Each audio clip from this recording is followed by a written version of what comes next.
Ladies and gentlemen, it is week 8 of the NFL season and also the fantasy season.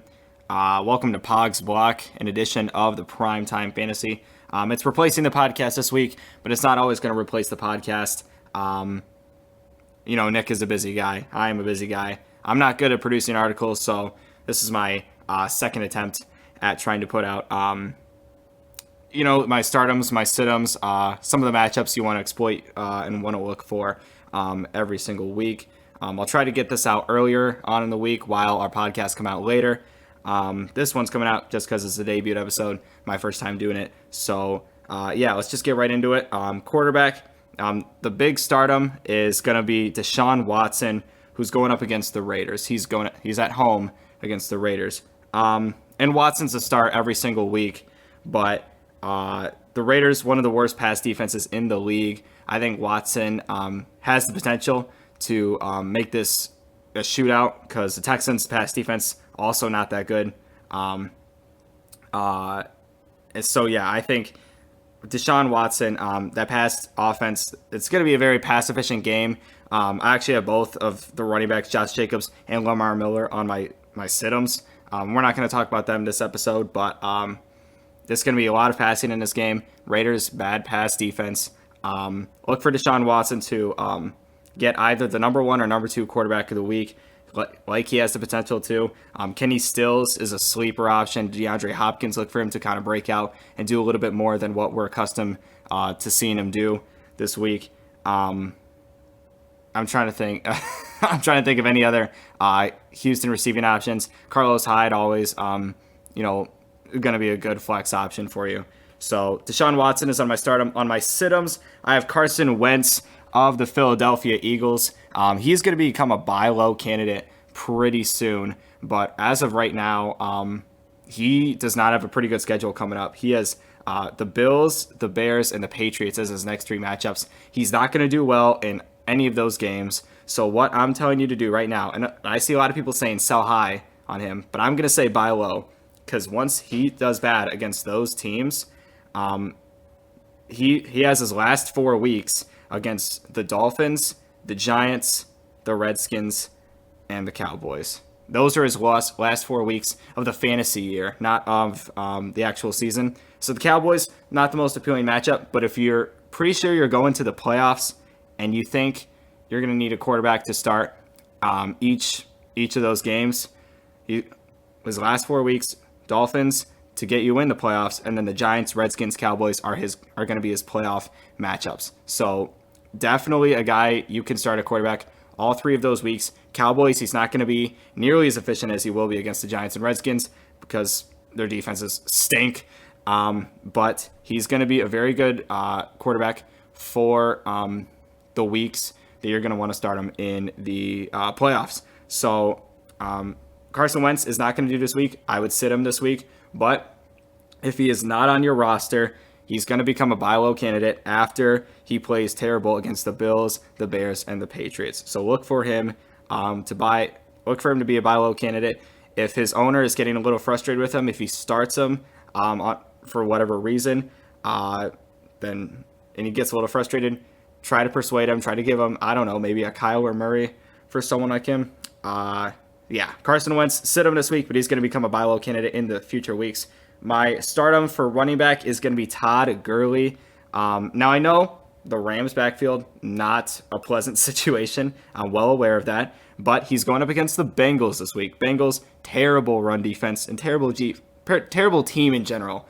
Zach Taylor is not running that team efficiently, and I know that Darrell Henderson or Malcolm Brown might be candidates to get some carries in this game. Those 2 guys are good flex options, but on a week where Gurley is usually viewed as RB2, I think he's going to become an RB1. I think he's going to get majority of the carries like he usually does. Not an overwhelming majority, but he's still going to get a lot of those carries. He still has that ability to kind of break out and have a big run, get some touchdowns, get some points for you. To say he's touchdown dependent is a little stretching it. I think he's going to do just enough with his legs to get close to 100 yards, if not more. Todd Gurley's going to be my stardom this week. again, not a pleasant backfield situation. And if you're a Gurley owner, I can assure you, I understand your frustration. I don't own Gurley myself, but I understand that frustration with not having a solid backfield option. So Todd Gurley's my stardom. He's at home against the Bengals. Look for him to get a touchdown and close to 100 yards. My sit-em at running back is going to be Derrick Henry. He was at home against the Buccaneers. Now, the Buccaneers are one of these weird defenses. They're terrible against the pass, but they're great against the run. This is the only team that was able to shut down Christian McCaffrey this season, and Derrick Henry, they might add Derrick Henry onto that list, is what it's looking like. Again, it's going to be an interesting matchup. Buccaneers at the Titans. Both teams that are kind of looking to prove themselves, but not great teams.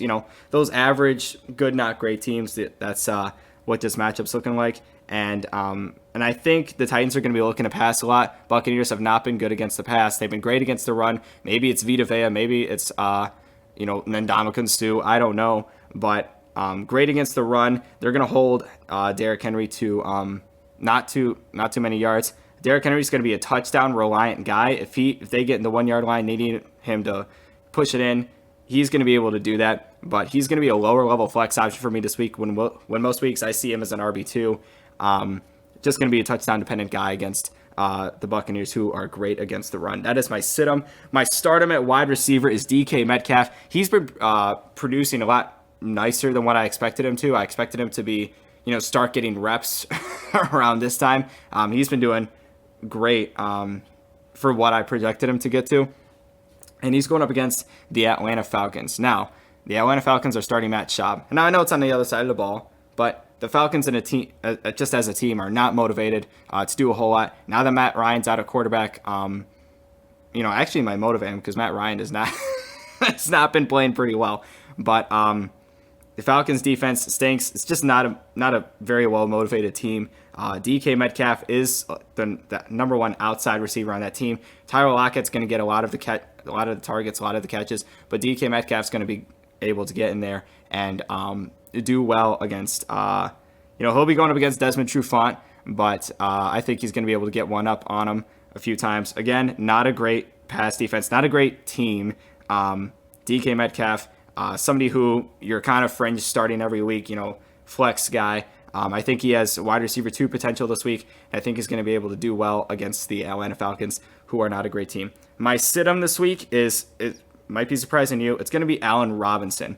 They have Mitchell Trubisky back. That contributes to him being a sit-em. But they're going up against the Chargers, who are surprisingly one of the better pass defenses across the league. I'm actually picking the Chargers to get an upset on the Bears in this game.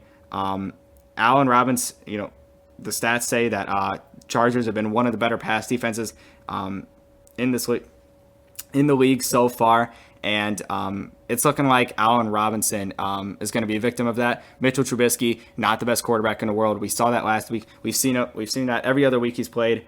Their team didn't do a whole lot better when Chase Daniel was playing, but Allen Robinson is going to be one to suffer from this. And I'm actually curious to see if they try to dabble in some quarterback trade talks. I don't know if Nick Foles' name is coming up, or if I don't want to say Kaepernick because that's like kind of the first one that most people go to, but and even like Cam Newton. I think Cam Newton would be interesting to see in Chicago. As a Lions fan, I would not want to see that because the Lions only just go further down the list. But as an NFL fan, I think Cam Newton in Chicago would be great. But that's not fantasy talk. Allen Robinson is not going to do well this week. And that's going to be it for Pogs Block this week. Thank you guys for listening and paying attention. Sorry for the no podcast, but we are going to have stuff coming up pretty soon. We're going to have these videos coming up. Hopefully Nick will be able to make some videos pretty soon.